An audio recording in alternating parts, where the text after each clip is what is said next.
Betterment Roth IRA Review 2024 Fees Returns Performance. Is Betterment Roth IRA good? You won't believe how simple retirement investing has become in 2024. Betterment Roth IRA offers automated investing, tax benefits, and personalized portfolios, but is it worth opening? The surprising truth is automation. Most people get this wrong by thinking investing requires constant monitoring. Betterment handles portfolio allocation, rebalancing, and tax loss harvesting automatically. You simply set your goals, fund the account, and let the platform manage the rest. Another advantage is tax efficiency.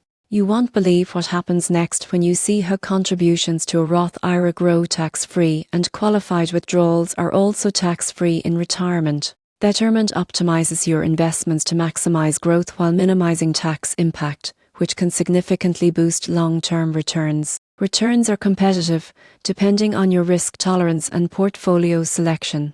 Betterment offers a range of options, from conservative to aggressive, so you can align your investments with your retirement timeline and financial goals. However, there are cons. Management fees range from 0.25% to 0.40% annually, which can add up for larger balances. Returns are market dependent, so there is no guaranteed growth, and some advanced investors may prefer more control over specific securities or alternative investments, which Betterment's automated approach limits. In conclusion, Betterment Roth IRA in 2024 is ideal for investors seeking a hands-off approach to retirement savings with tax-free growth and automated portfolio management. While fees and limited customization are considerations, the convenience, tax benefits, and consistent management make it a strong option for long-term retirement planning.